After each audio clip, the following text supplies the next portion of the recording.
Et bonjour à tous, on se retrouve aujourd'hui pour une nouvelle partie longue. Cette fois-ci, alors encore une ligue différente. Cette fois-ci, c'est la division 3 du championnat entreprise, en départemental.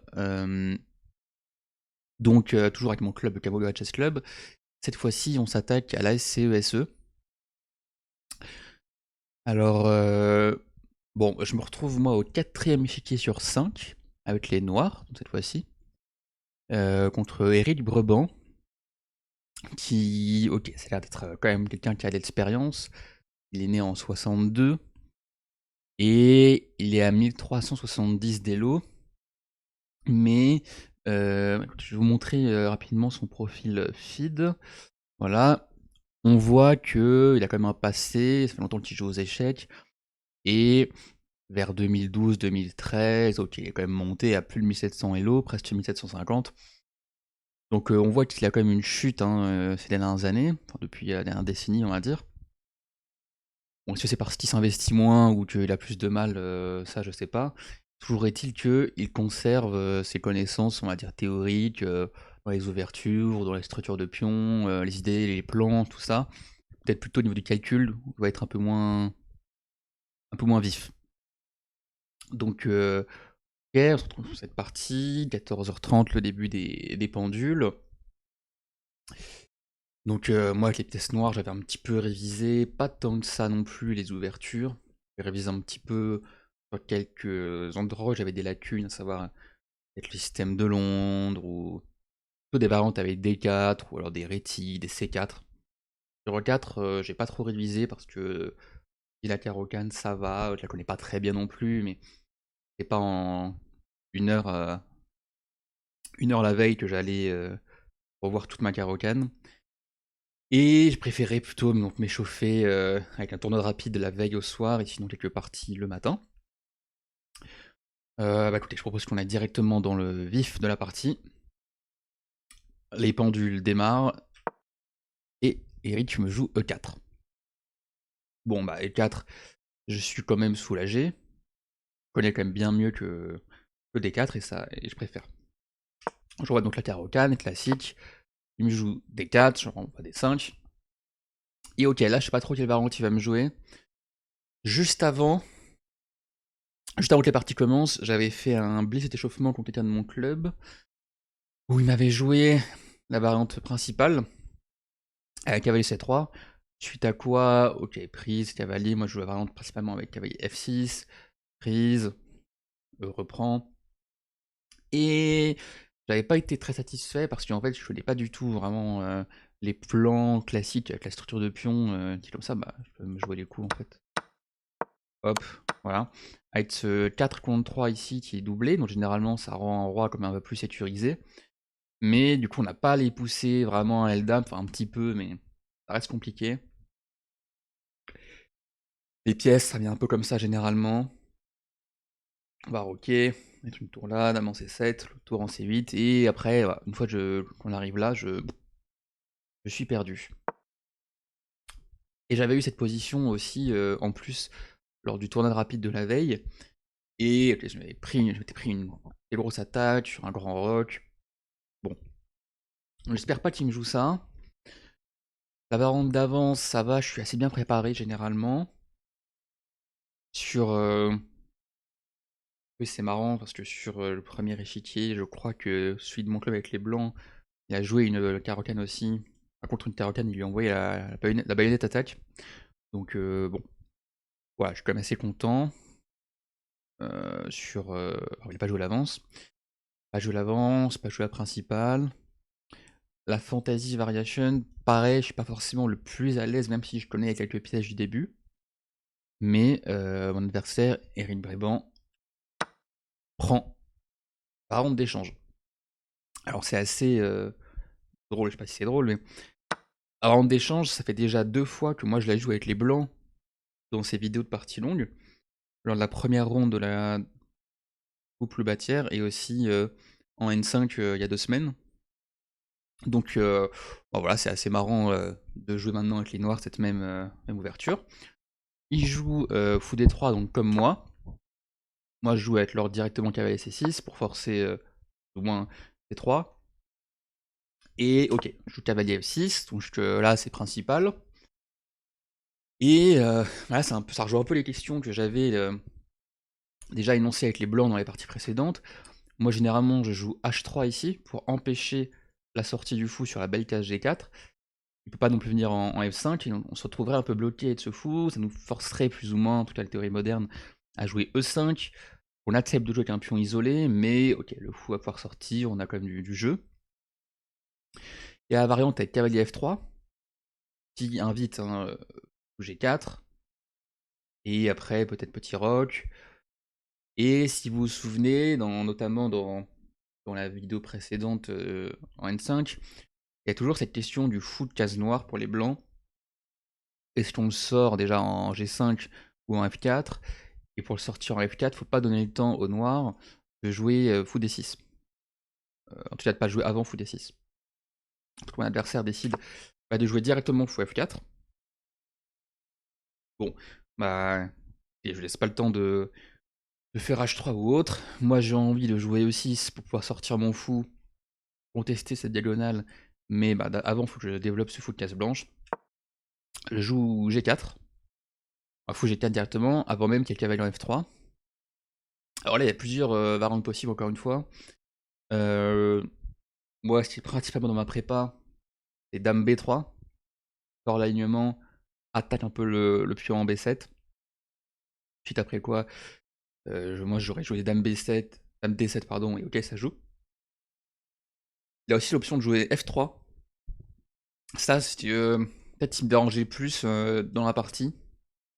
Parce que je me suis dit, ok, peut-être F3, fou H5, G4 et fou G6 avec prise. Mais en fait, en ayant bien réfléchi, je trouvais que ça m'allait. Le pion va être un petit peu faible à long terme. La colonne reste ouverte pour ma tour. Pas pouvoir faire petit roc. Ok, dans un grand roc, moi mon roi il est assez safe là. Si jamais je le laisse au centre, ou alors je fais grand roc aussi. Donc j'ai pas eu trop peur de F3 finalement. En deuxième réflexion. Mon adversaire a joué cavalier F3. Donc ça revient un peu au même que s'il avait commencé par cavalier F3, fou G4 et fou F4. Bon, on transpose. Moi, évidemment, je joue E6. Comme j'ai dit, c'est mon but. Hein, c'est la structure Caro-Can. On ferme la chaîne de pions, un peu une structure type française. Mais avec le fou qui est sorti, la chaîne de pions, tout simplement. Le fou lancer vite serait horrible. Bon, voilà, j'ai ouvert mon fou. Je peux peut-être le sortir à un moment en E7, en D6, faire petit roc. Et voilà, c'est une partie. Petit roc pour les blancs. Écoutez, je continue mon plan avec fou D6. J'ai longtemps hésité à savoir si je faisais fou D6 ou fou E7. J'avais peur sur fou D6. La prise m'inquiétait pas trop parce que c'est quand même l'image d'un système de Londres, c'est un peu sa pièce maîtresse là pour l'instant. Les deux fous sont très forts, donc éliminer celui-là, moi ça me dérange pas. La dame serait aussi spécialisée s'il prenait. Ce qui me dérangeait peut-être un petit peu plus, c'est le fou en G5. Sur H6, peut-être qu'il n'est pas obligé de prendre et qu'il peut encore partir. Ok, c'est pas clair parce que peut-être que s'il repart en G3, là maintenant j'échange et ça ouvre un peu les cas sur son roc. C'est pas clair, je me suis même demandé si je devais pas faire H6 d'abord, puis après fou D6, pour empêcher fou G5. Donc le fou G5 est vraiment gênant. Mais ok, j'ai peut-être peur que sur H6, il fasse H3, on pousse le fou, puis après qu'il libère son cavalier pour venir en E5, suite à quoi le fou en D6 serait un peu moins bien. Et fou E7 pour que s'il fasse fou G5, madame puisse bouger, imaginons en B6, mettre une petite pression sur le pion B2 par exemple. Et bon, je me suis dit, c'est un peu trop passif, un peu trop pleutre. On joue en principal, on joue fou D6. Pour l'instant, on joue assez vite tous ces coups d'ouverture. Moi, je prends un petit peu plus de temps quand même que lui, notamment sur ce genre de questions, pour le fou. Lui, il blitz quasiment tout. La cadence, c'est vrai que j'ai pas rappelé au début, c'est comme pour en N5, c'est 1h30 par joueur, plus 30 secondes de rajout par coup, et 30 minutes chacun au 40e. Donc je prends quand même le temps Parce que bah voilà, je peux passer 2 minutes sur un coup là.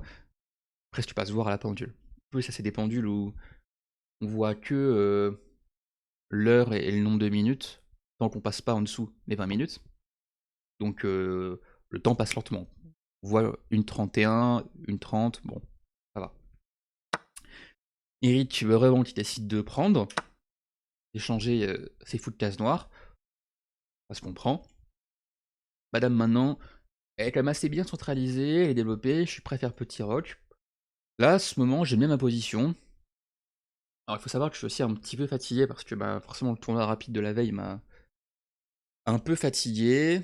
Donc bon, je vais pas dire que je serais content forcément avec une nulle, mais si jamais bon, la position se simplifie, qu'on finit sur une nulle, c'est pas mal, sachant que sur les autres échiquiers, notamment les 3 premiers, c'est l'eau qui est censé faire que ça se passe correctement. Donc là, pareil, plusieurs options pour les blancs. Il peut essayer de jouer avec peut-être Dame C2 pour mettre une pression à terme sur H7, même si globalement, on aime bien généralement ces batteries inversées, c'est-à-dire avoir la Dame devant le fou. Peut-être qu'à terme, un coup comme fou C2 pour après Dame D3 est redoutable. On va voir.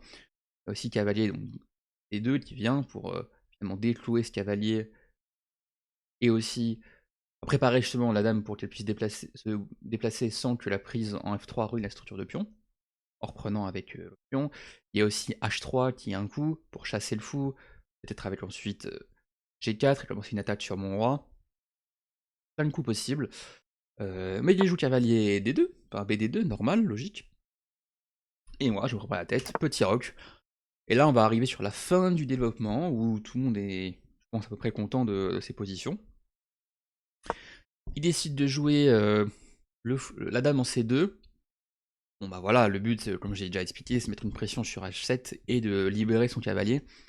Pourquoi pas imaginer un cavalier E5 par la suite, viendrait attaquer ce fou. Moi, je peux pas prendre du cavalier, enfin je peux maintenant, mais si j'ai mis une tour en E1, je pourrais pas prendre du cavalier parce que le pion reprend, ça ferait une fourchette sur mes 2 pièces. Un peu comme les systèmes de Londres, hein, la position ressemble un petit peu, alors c'est pas la même structure de pion, mais voilà, avec un cavalier qui peut arriver en E5, avec le fou de case blanche, c'est souvent très très puissant comme combinaison. Un cavalier en E5 et il attaque avec le fou de case blanche, parce qu'il peut toujours avoir des sacrifices. Je réfléchis aussi, ok, bien sûr, si je bouge mon cavalier un moment, une prise, une sorte de pression de ce cavalier, un peu comme, pas vraiment un sacrifice direct, mais si là je fais un coup un peu mou, peut-être qu'il a cavalier G5, mais une grosse pression sur ce pion. Je le pousse avec H6, mais ça affaiblit. Ok, compliqué comme position. Là, je réfléchis un petit peu justement. J'ai une idée en tête. C'est d'essayer de me débarrasser de ce fou de case blanche. Et pour me débarrasser de ce fou de case blanche, bah je me dis bon, cavalier en E4 pour le bloquer, ça va pas, je perds le pion. Puis je vais essayer à un moment de faire un cavalier B4. Je remarque le signal faible. Ces 2 pièces sont au fourchettable, on va dire. Et si je mets une tour en C8, ça cloue ce pion avec la dame. Donc sur cavalier B4, il peut pas faire prendre, il peut pas faire pion prend B4 parce que j'aurai en C2. Ok, je perds la tour et le cavalier pour la dame, mais le pion B4 est en prise. Le centre va être effondré, c'est pas jouable pour les blancs. Seul problème, c'est que je me dis, ok, si je fais tour C8 tout de suite, et ben peut-être qu'il a cavalier E5, et ça me plaît moins, parce que j'ai l'impression de ce fou, maintenant que le cavalier n'est plus cloué, ne sert pas à grand chose, et j'ai peur de me faire chasser plus tard par H3, ou H5, G4, et le fou en G6 là il serait terrible parce que ma structure de pion serait détruite. Et voilà, si il sort d'abord son cavalier de l'alignement et qu'après il pousse, mon fou est un peu bizarre. Ça je décide de d'abord l'échanger. Comme ça j'ai plus jamais de problème avec ce fou, son rôle a été rempli. Et maintenant je continue avec mon idée. Tour C8. J'aime bien aussi cette tour parce que ça menace. Donc évidemment, comme je dis, cavalier B4, s'emparer du fou. Et si ce fou disparaît, ok, je me dis qu'il n'y a plus d'attaque sur mon roi, ça va être tranquille. Mais aussi, cavalier ne peut pas venir en E5 à cause de cavalier prend D4. Puis on est cloué dans un sens et dans l'autre. Donc je me dis ok, c'est pas mal. Ça continue, ça joue. Je commence à réfléchir, qu'est-ce qu'il peut faire lui? Donc ce qui m'embêtait le plus c'était un A3. A3 parce que bah évidemment je peux plus faire cavalier B4. Il prendrait du pion A. Et sur A3, je peux peut-être renvoyer un A5 ou un A6 préparer cette à tête de minorité. Pour ceux au moins expérimentés, on est ici dans une structure Carlsbad. Faut voir, voilà, souvent c'est avec cet élément-là, on la reconnaît. Et ce déséquilibre-là, où généralement les noirs essayent d'envoyer une attaque de minorité pour attaquer les pions blancs ici, la majorité blanche, créer une faiblesse en C3, souvent un pion arriéré, on va pouvoir venir taper avec toutes les pièces lourdes. Là où les blancs, eux, peuvent envoyer plutôt un plan avec F4, F5 même pour vraiment casser cette structure. Et avec ces pièces, on voit ramener du jeu, des tours qui peuvent vite coulisser. Bon voilà, moi je maîtrise pas trop ça, mais c'est intéressant. Il peut aussi juste bouger sa dame quelque part pour finalement se déclouer le pion. Mais je sais pas s'il avait vu l'idée, qu'il en était pas plus inquiété de ça ou pas. Il joue tour F-E1. L'idée, je pense, c'est simple, c'est de mettre son cavalier ensuite en E5. Comme je disais tout à l'heure, je préfère cavalier prend à cause de la fourchette, résultante de la prise en E5. Bon bah écoutez, ni une ni deux. J'envoie mon cavalier B4. À ce moment-là, je rentre un peu dans la partie. C'est quand même de réfléchir parce que, bon, si jamais, c'est quand même un coup, il y a un clouage, mais est-ce que la dame peut pas se décaler à un endroit, faire une menace plus forte et après le cavalier est en l'air? Il recule, je prends le fou, il prend le cavalier.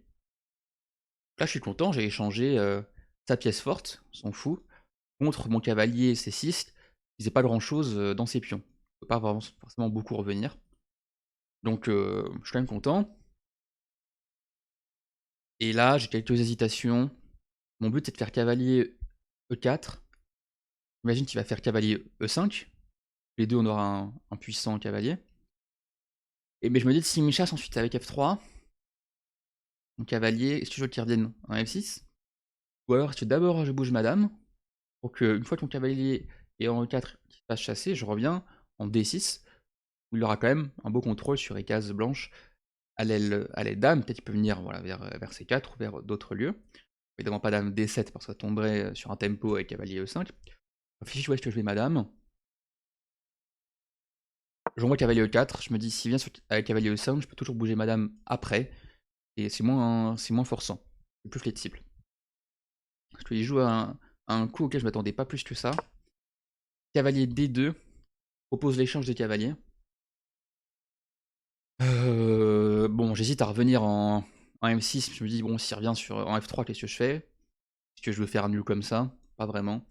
J'échange les cavaliers. Et je suis content que sa dame soit déviée en D2, parce que plus tard, pour mon plan d'attaque de minorité, quand je vais envoyer A6, B5, je vais pouvoir envoyer ensuite B4, sans que le pion A6, potentiellement en prise, par la dame qui était en D3. La dame là aussi contrôle un peu moins de cases. Il n'y a pas de pression sur le pion H7, alors que si la dame était en D3, facilement une tour qui coulisse met tout de suite une pression sur H7. Donc je suis quand même satisfait. Bon, et bah j'envoie mon plan, attaque de minorité, c'est parti.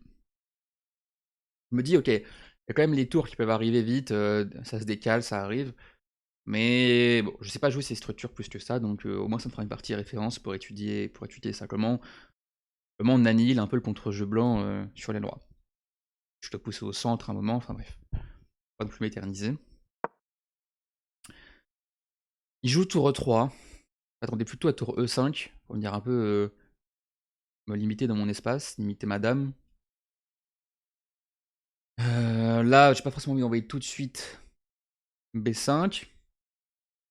Réfléchir un coup peut-être, toujours pour essayer d'échanger le plus de pièces possible. Dame F4.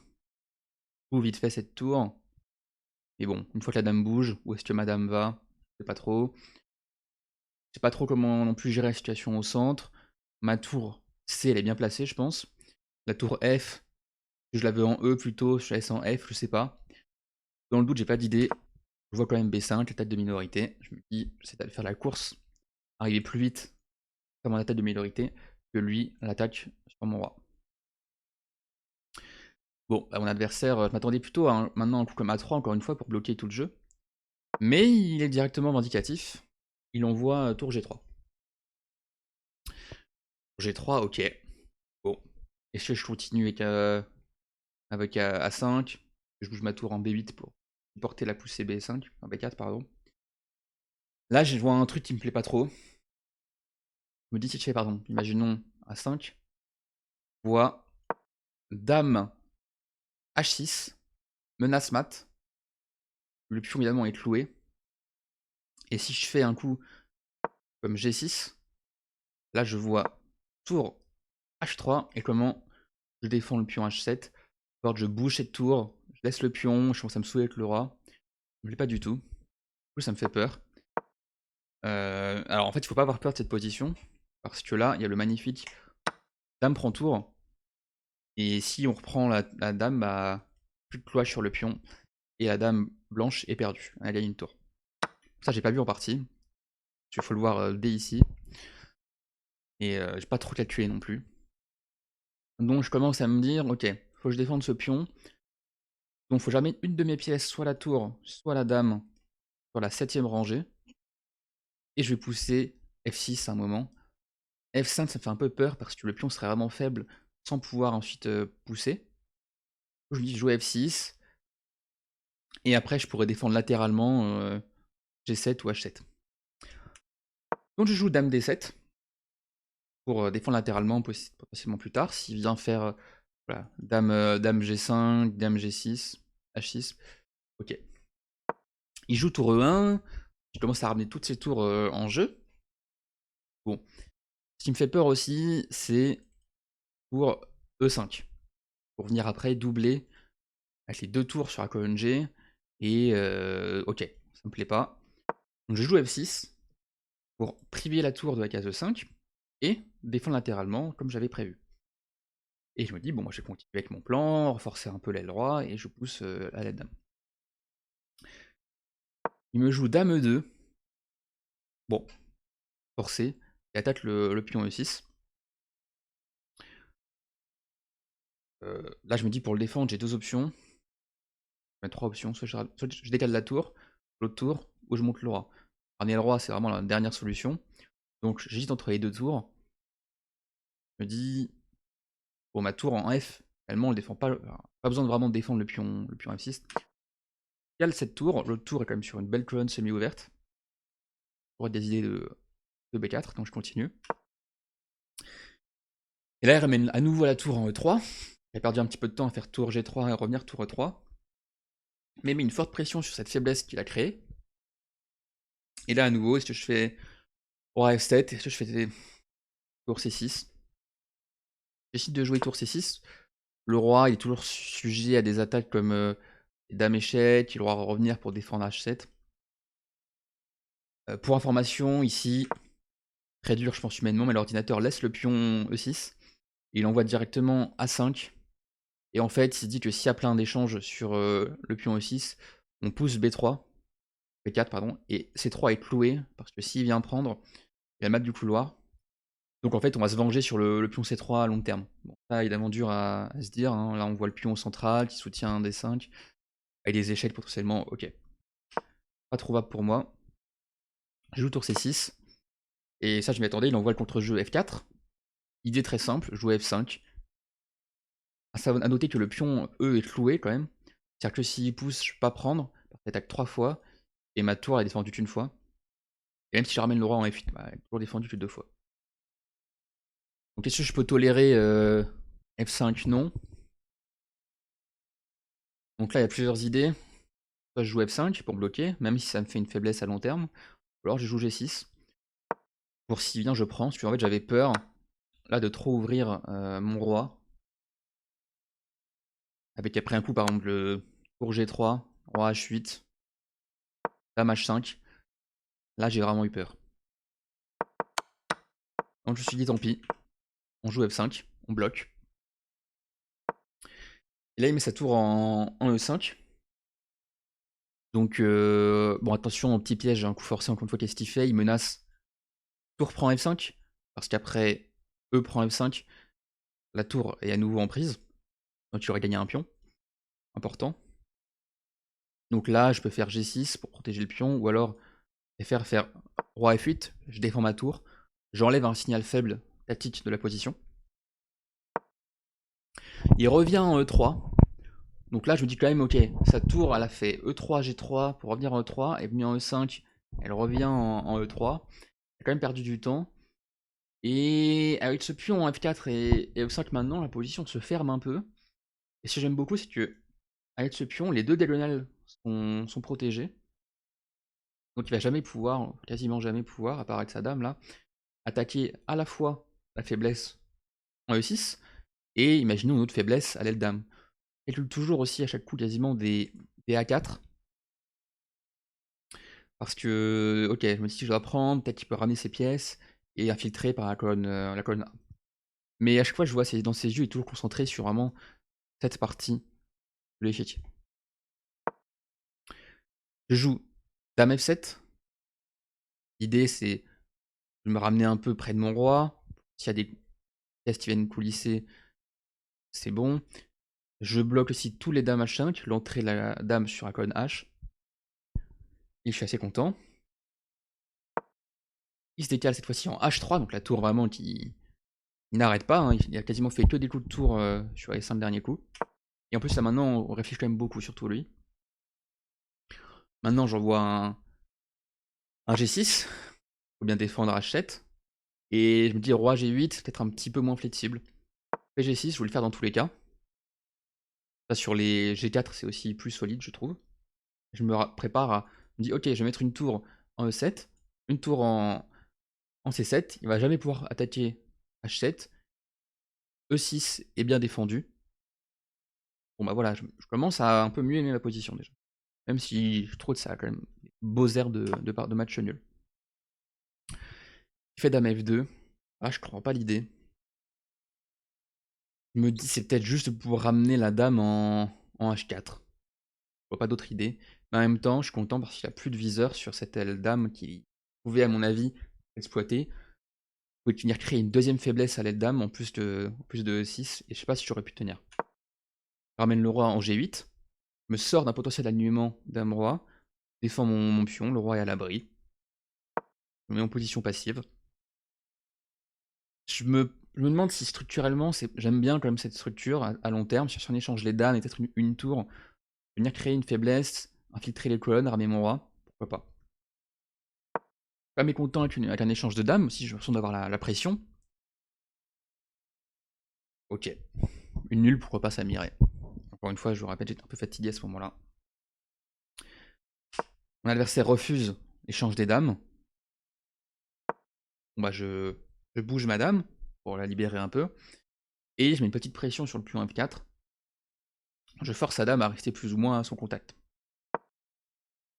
Il fait tour E3. Tour E3. Peut-être pour venir décaler sur la colonne G, ou quelque part. Mettre la dame derrière, peut-être pour mettre une pression sur E6, je ne sais pas. Bon bah, on voit à 5, hein. J'ai l'impression que là, j'ai mon setup défensif, que tout est bien défendu. Je peux continuer à créer du jeu. Et en plus, maintenant, avec cette batterie tour dame, je menace peut-être un moment, si la colonne s'ouvre, de venir échanger une paire de tours et de me libérer totalement. Il fait dame 2, et là tout de suite mon radar tactique s'allume, et je me dis ok, on commence à avoir des possibilités, le pion est en prise.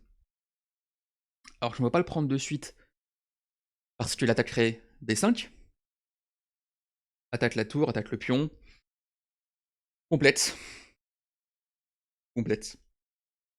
Mais je commence un peu moins subir et à me dire, ok, on peut commencer à se projeter un peu vers un petit peu de dynamisme après avoir été passif pendant 30 coups. Continue, j'envoie B4, mais c'est un très bon coup. Je m'enlève de cette prise-là, donc je menace de prendre F4. Je menace aussi bah, d'ouvrir un peu la colonne B. Pourquoi pas mettre après une autre tour en B, pas tout de suite parce que le pion tomberait, mais dans les idées long terme. Et bah, j'active mon attaque de minorité tout simplement. Après, prise, le pion là serait quand même très faible. On peut imaginer peut-être un roi F7 pour venir tripler dans la colonne et mettre une vraie pression sur ce pion. Et là, il m'envoie G4. Alors là, je commence à vraiment calculer. Faut aussi préciser que là, depuis quelques coups, mon adversaire réfléchit beaucoup. Mais au 32e coup, il doit lui rester à peu près 11 ou 12 minutes. Toujours le rajout 30 secondes par coup, je joue 40e. Et moi, il me reste beaucoup plus de temps pour jouer assez rapidement les derniers coups. Il doit me rester peut-être 30 minutes, voire plus. Là, je réfléchis pas mal. Est-ce que je prends d'abord ici en C3? Est-ce que je prends le pion en F4? Est-ce que je prends le pion en G4? Bon, pion G4, je l'élimine assez vite et j'aime pas trop parce que je me dis, il peut venir avec la dame, facilement ensuite doubler, ramener la tour. Ça me paraît pas top. Je calcule beaucoup, dame prend F4. Que madame se fait enfermer. Est-ce qu'après. Ok, une fois que madame est en F4, je menace quand même de prendre G4 sur échec. Donc, après dame prend F4, il peut pas faire par exemple pour F3. Parce que ici je prends sur échec, mais en même temps, est-ce qu'il a pas pour G3? Il peut revenir en H5 ou en H4 pour revenir. Ok, si madame ne s'est pas enfermée. J'avais aussi peur, la dame prend F4, de tout simplement tour G3, protège le pion, s'enlève de l'échec, et une fois que madame bouge, s'il prend en F5, le pion G est cloué à cause de cette tour, et le pion E est cloué à cause de la tour qui tombe. Donc c'est-à-dire que je fasse dame B8, avoir pris F4, que je revienne en B8, c'est pas envie non plus. Mais bon, j'y vais quand même. Je suis là pour jouer, mon adversaire me donne un pion, je peux pas reculer et pas accepter le pion. Il m'a montre-moi, Eric, ce que tu veux faire. Et là, il prend. Évidemment, je prends pas du pion E, une fois parce que je perdrais la tour sur échec et la partie. Je prends pas non plus de G, on va ouvrir la colonne, alors certes sur les deux rois, mais ok, il peut venir beaucoup plus vite que moi. Donc je prends avec la dame, je ligne mon pion, et ma dame peut s'échapper quand même facilement. Il fait tour EF3, attaque la tour, la dame, pardon, et ma dame commence à être un peu à l'étroit, mais j'avais vu que la ressource dame G5 échec, il part avec la tour, et je reviens en E7, je consolide toujours la 7ème rangée, le pion E6, et là, vous voyez, ces pièces elles commencent à être un peu désordonnées. Ok, il attaque un peu tout, mais en même temps, il attaque pas grand chose. Et moi, j'ai ma seule faiblesse qui est sous grand contrôle, et je suis prêt à petit décaler sur la colonne F. Donc je me dis, on va pouvoir échanger plein de tours, tous les pièces lourdes sur la colonne ouverte, et après, j'ai quand même cette majorité centrale qui peut être poussée à un moment, avec mon roi qui vient en soutien. Il fait tour F2. Je me dis, son idée, c'est qu'il veut venir doubler pour la colonne F, et après faire des coups comme tour F7, chasser madame, et ok, j'aime pas ça. Du coup, je joue tour F8, je me dis, je viens contester la colonne, comme ça, s'il vient, bah après, c'est bon. Si je prends, imaginons la dame pour doubler, je mets la tour en C7 par exemple, et je contrôle toutes les cases. Et là, il fait tour G2, bref G2, donc je me dis, ah zut, bon, j'avais pas vu qu'il pouvait doubler dans ce sens-là. Et il y a toujours des idées peut-être de sacrifice ici. Ouais.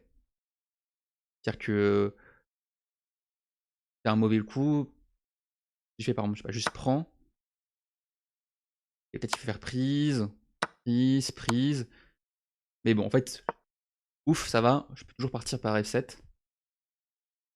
Et ah voilà, même s'il fait dame ici, moi je prends la tour, mais même juste je me barre, et ça c'est bon. Donc là, il n'y a pas de perpète. Mais bon, je me dis quand même, j'ai tour F6, prépare à doubler ou tripler sur la colonne F, faire du contre-jeu. Mon roi, mine de rien, est un peu faible parce qu'il y a plus ses pions devant. Et j'anticipe un futur H4, H5, je me dis je vais renforcer le pion comme ça et tout ira bien. Avec tous ses défenseurs. Donc il envoie H4. Il dit ok, pas envie de toucher à mon setup défensif ici, il me paraît bon. Bon bah, je continue mon plan, c'est elle dame. J'échange une fois, prise. Cette tour doit rester au contact du pion C. Et là j'ai une petite idée. Je commence à vraiment calculer les coups forcés, là j'ai pas mal de temps. On est encore au 39e coup, donc lui il joue assez vite. Je joue tour B6. Le place sur la colonne ouverte. J'avais peur aussi toujours des dames B5 attaquent la tour, attaquent le pion. Et ok, j'ouvre la colonne, je suis prêt à faire ce que je veux. J'attends, j'ai pas peur de H5 tout de suite, parce que bah, je peux protéger comme il faut. Je viens de jouer tour B6 le 39e coup. Mon adversaire n'a plus qu'une minute et quelques pour jouer son 40e coup avant le rajout. Il joue H5. Logique pour continuer son idée. Sauf que là, j'avais calculé les coups forcés. Moi, il me reste encore peut-être 20 minutes avant le rajout pour bien calculer, bien vérifier mon calcul. Je vous invite à mettre sur pause si vous voulez chercher de votre côté. Je calcule beaucoup parce que c'est un coup très responsable. Si ça fonctionne pas, c'est très dangereux. Mais j'envoie tour B1 échec. Évidemment, il ne peut pas parer avec la dame.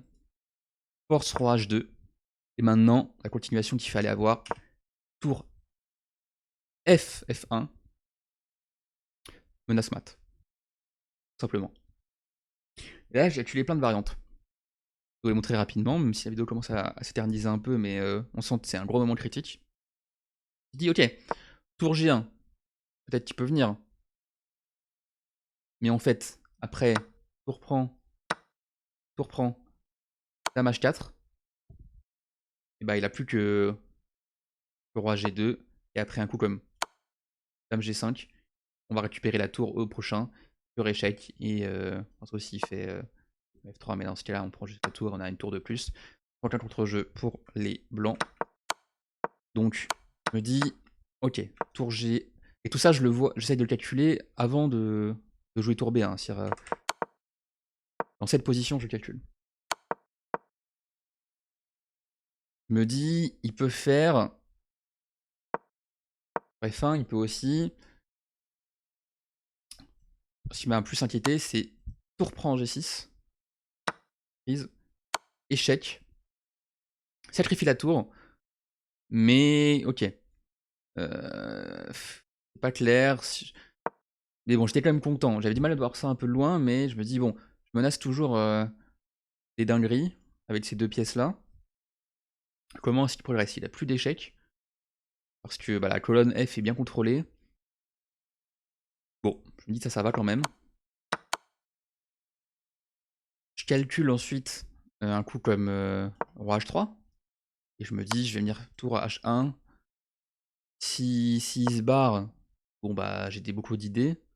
Attention quand même à pas faire pion H5, on peut se dire c'est fort, je mets échec, il est défendu, ramener la dame ensuite ici, ce sera très fort. En fait, bah il a roi F4 contre échec. Et ça, bah c'est perdant.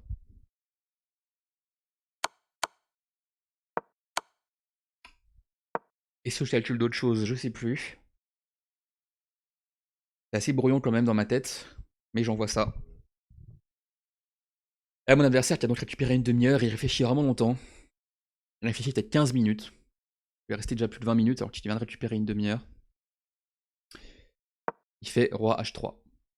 Bon bah moi, j'envoie ce que j'ai prévu. Pour H1. Et là, il fait roi G4. Bon bah je sens quand même vraiment l'odeur du sang. Je me dis, est-ce que je fais pour H4 avec roi F3 et la suite on voit. Je fais dame H4.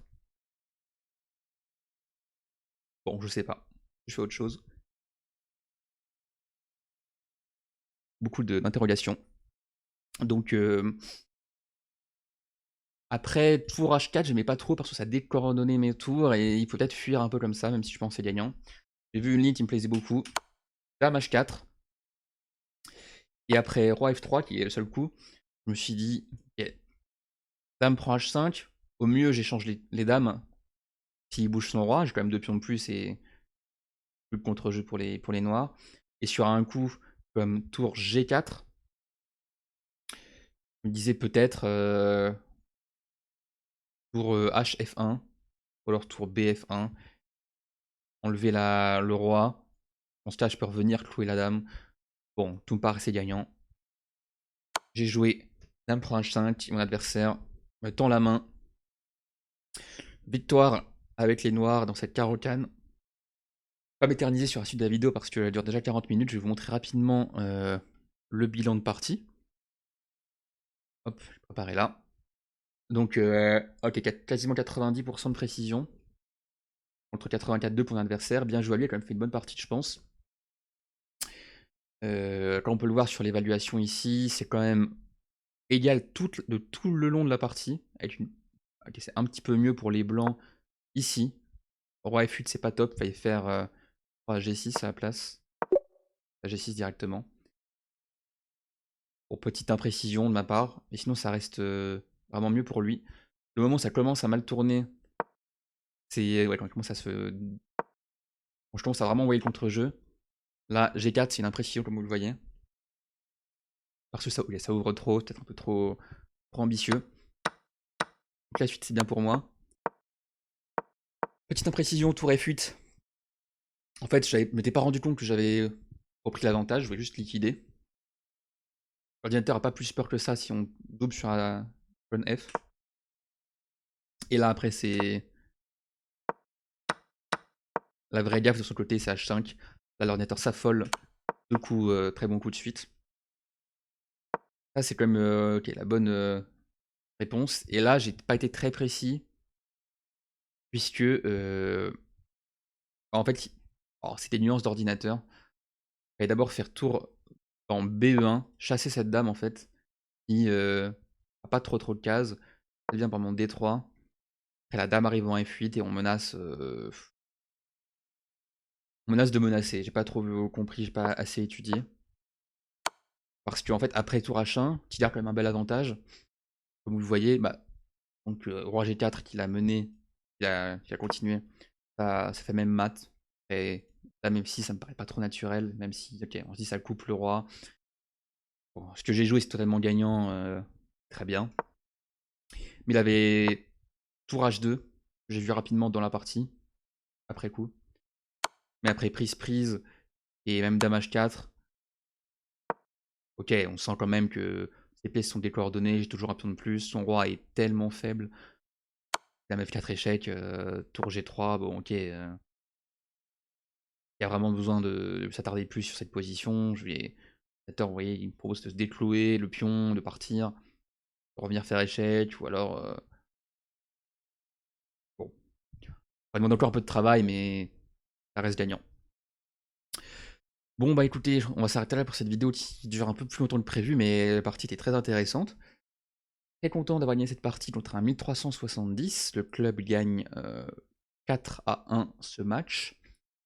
Moi, en titre personnel, en partie longue, du coup, je suis à 4,5 sur 5. C'est très satisfaisant de mon côté. Et écoutez, je propose qu'on se retrouve pour une prochaine vidéo. Salut, salut!